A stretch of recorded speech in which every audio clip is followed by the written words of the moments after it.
Hi guys, Sally with Disabled Advantage. This video is for pet owners who might have friends who have service dogs, or family members who have pet dogs, and then family members who have service dogs, and intermingling the two of those. At least speaking from my point of view as both a dog trainer and a service dog team handler, it's not if your friend or family member who has a service dog is hesitant or reluctant or um,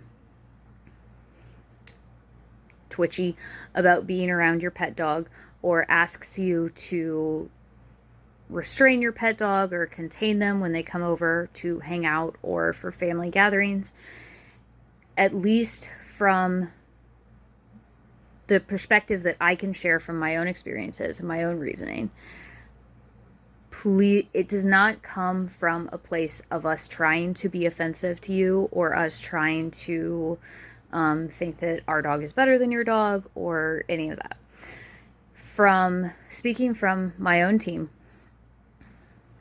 it comes from a place of the way that you personally have chosen to live your life with your dog may not mesh well with our safety needs for our disability and how we need to be able to work with our service dog in a bunch of different environments. And so, if you personally, as a pet owner, are okay with a dog who barks a lot or whines a lot or jumps on people or excitedly greets people, and you personally are okay with those traits, we're not necessarily attacking that because it's your dog.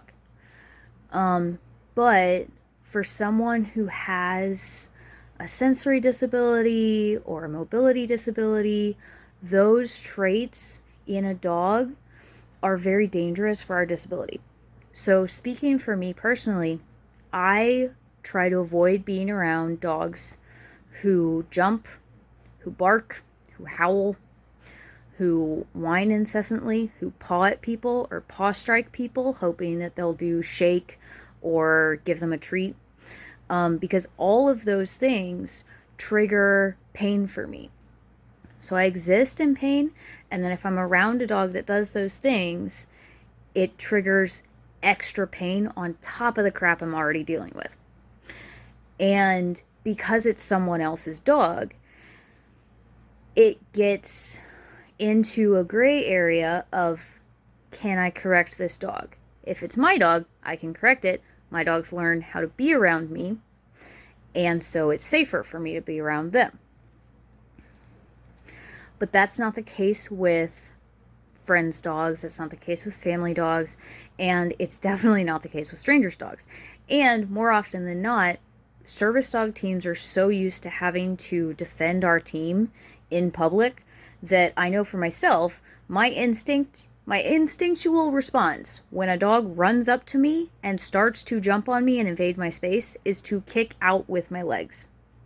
And I'm not trying to hurt the other dog. All I'm trying to do is create space and make it known to the other dog, please get out of my space. What you are doing is unacceptable. But even that causes a pain flare for me because contact with my legs. And other people don't respond very well when they see someone kicking out at their dog, which is understandable. But it causes conflict and it causes friction between pet owners and service dog teams. And that's worse when it's between friends and family. And so, and like the thing with the barking and the whining, outside it's not so bad. Still kind of gets to me if it goes on for a long time. But if I'm inside, barking and whining makes me nauseous and causes vertigo. And if it's bad enough, I start to black out. So we try to prevent me from being around situations like that. Um,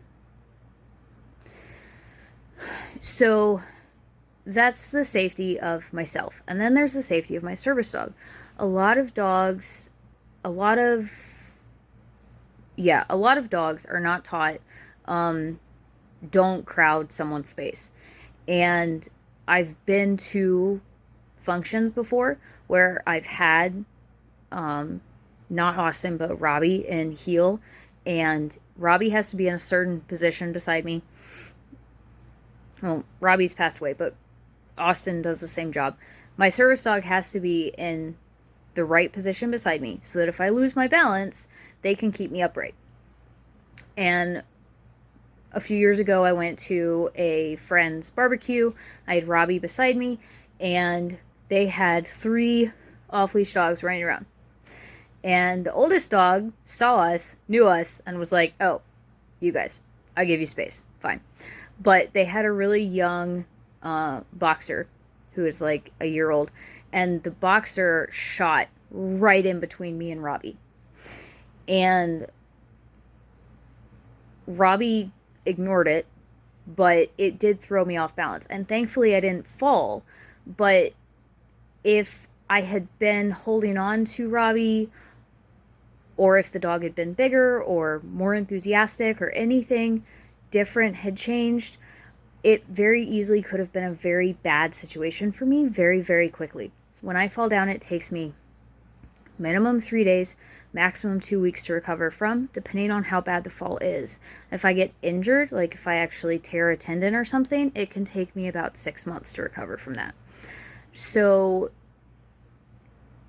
that's why my team, at least, is hesitant to be around friends or families who have pet dogs, because it's just how you live your life with your pet dog might be awesome for you, but it might be dangerous for me, or it might interfere with my service dog's ability to do his job, whether it be bracing, keeping me upright with stability and balance support, being able to leave my side and go retrieve something for me, or open a door, or find assistance for me, or my ability to leave him on place and get up for a sec and go get a drink for myself and then come back and know that he's not going to be harassed on place.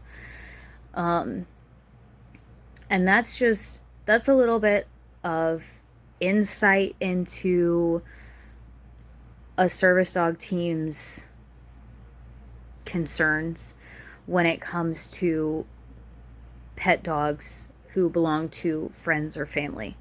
We're not trying to attack you. We're not trying to accuse you of being bad dog owners. We're just looking out for the safety of ourselves and our service dog. And it doesn't mean that we think your dog is aggressive. It doesn't mean that we think your dog is going to bite us, although that's always a concern in the back of our minds. But it's just that the way a lot of people have this idea of what a dog is and what a dog should be does not mesh well with some disabilities. And CRPS is one of those that it just doesn't mesh well with, unless the dog is trained how to be around that person, or the dog is trained in a way that doesn't conflict. Like the dog is place trained, they're recall trained, they're quiet and calm in the house.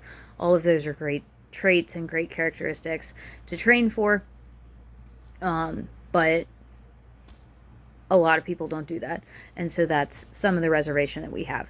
And I'm not going to touch on strangers dealing with strange dogs in public, because that's its own separate conversation.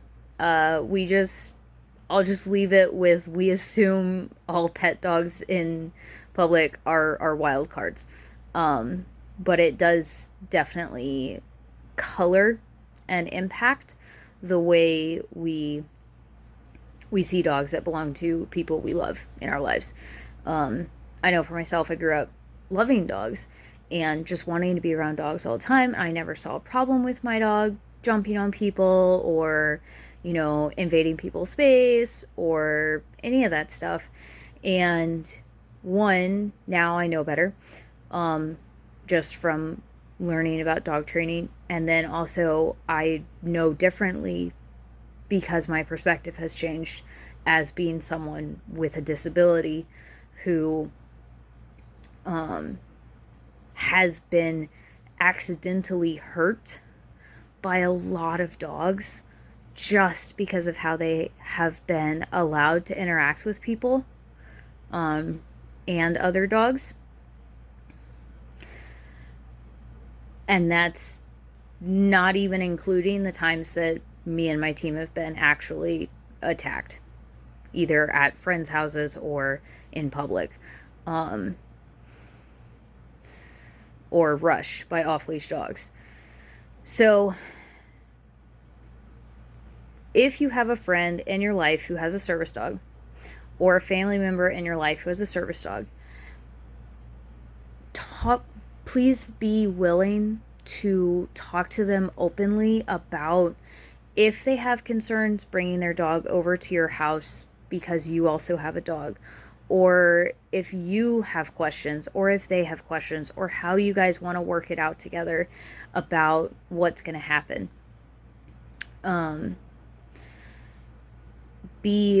Try to be understanding.